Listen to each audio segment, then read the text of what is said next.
Gold loan नाम तो सबने सुना है, पर ये असल में है क्या? क्या ये मुश्किल वक्त में हमें पार लगाने वाला एक पुल है या फिर एक ऐसा जाल जिसमें हम उलझ सकते हैं? चलिए आज इसी को थोड़ा गहराई से समझते हैं। सोचिए, अचानक पैसों की जरूरत आन पड़ी है। कोई मेडिकल इमरजेंसी है या कोई और जरूरी काम। ऐसे में दिमाग में सबसे पहले क्या आता है? बहुत से लोगों के लिए जवाब होता है गोल्ड लोन। पर क्यों?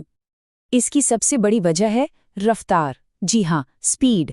मतलब कोई लंबा चौड़ा कागजी काम नहीं, कोई इनकम प्रूफ की ज्यादा झंझट नहीं, और कुछ ही घंटों में पैसा सीधा आपके बैंक अकाउंट में। यही बात इसे इमरजेंसी में इतना आकर्षक बना देती है। तो चलिए सबसे पहले ये समझते हैं कि आखिर ये पूरा सिस्टम काम कैसे करता है। गहनों के डिब्बे से पैसा बैंक खाते तक पहुंचता कैसे है? देखिए, प्रोसेस बहुत ही सिंपल है। आप सोना लेकर जाते हैं तो सबसे पहले उसकी शुद्धता यानी प्योरिटी और वजन की जांच होती है। फिर आज के मार्केट रेट के हिसाब से उसकी कीमत तय की जाती है और बस उसी के आधार पर आपको लोन का पैसा दे दिया जाता है ना? एकदम सीधा। अब यहाँ एक बहुत ज़रूरी शब्द आता है, लोन टू वैल्यू या एलटीवी। सुनने में थोड़ा टेक्निकल लगता है, पर इसका मतलब बस इतना है कि आपके सोने की कुल कीमत का कितना % आपको लोन के तौर पर मिल सकता है।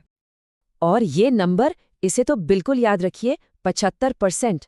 ये लिमिट भारतीय रिजर्व बैंक ने तय की है। मतलब आपके सोने की चाहे जितनी भी कीमत हो, आपको उसका ज़्यादा से ज़्यादा 75% ही लोन मिल सकता है। चलिए इसे एक छोटे से उदाहरण से समझते हैं। मान लीजिए आपके पास जो सोना है उसकी आज की कीमत है 4 लाख रुपए। तो बताइए कितना लोन मिलेगा? बिल्कुल ज्यादा से ज्यादा 3 लाख रुपए, क्योंकि एलटीवी का 75% वाला नियम लागू होता है।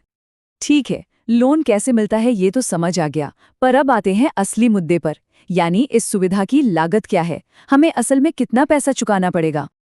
तो देखिए, गोल्ड लोन पर ब्याज दरें आमतौर पर 8% से शुरू होती हैं और 15% या उससे ऊपर तक भी जा सकती हैं। हाँ, ये इस पर निर्भर करता है कि आप लोन किस बैंक या कंपनी से ले रहे हैं और कौन सी स्कीम चुन रहे हैं। अब बात करते हैं लोन चुकाने के तरीकों की।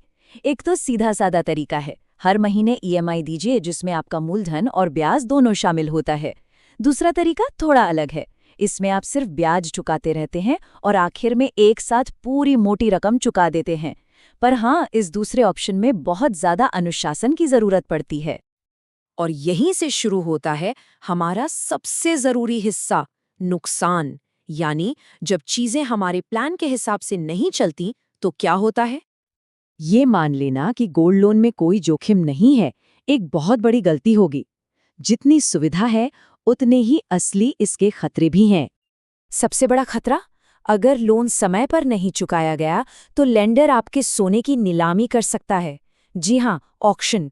वो आपको नोटिस तो भेजेंगे, पर यह प्रोसेस बहुत तेजी से आगे बढ़ सकता है और आपका कीमती सोना आपके हाथ से हमेशा के लिए जा सकता है। और बात सिर्फ पैसों की नहीं है ना? अक्सर इन गहनों से हमारे परिवार की पीढ़ियों की यादें और भावनाएं जुड़ी होती हैं। उन्हें खो देना सिर्फ एक फाइनेंशियल नुकसान नहीं होता, बल्कि एक बहुत बड़ी भावनात्मक चोट भी होती है। और हाँ, सिर्फ ब्याज दर देखकर खुश मत हो जाइए।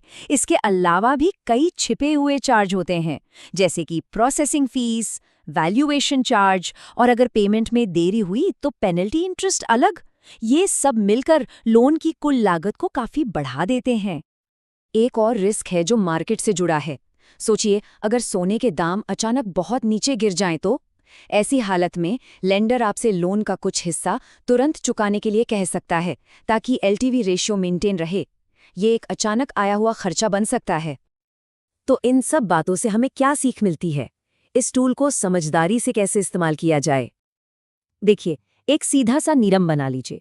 गोल्ड लोन का इस्तेमाल सिर्फ जरूरी और प्रोडक्टिव कामों के लिए करें, जैसे कोई मेडिकल इमरजेंसी हो या बिजनेस में अचानक पैसों की जरूरत हो। इसे शौकिया खर्चों या लाइफस्टाइल पर उड़ाना एक बहुत बड़ी गलती होगी। इसे ऐसे समझिए, गोल्ड लोन एक शॉर्ट टर्म पुल है जो आपको एक मुश्किल नदी पार करने में मदद करता है। ये आपकी मंजिल नहीं है।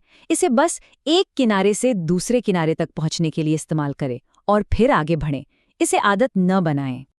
तो अब आपको इस पुल के बारे में सब पता है, ये कहाँ ले जाता है और इस पे चलते हुए क्या क्या खतरे हैं।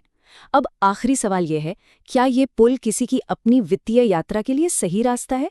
ये फैसला तो हर किसी को अपनी ज़रूरत और समझ के हिसाब से खुद ही करना होगा।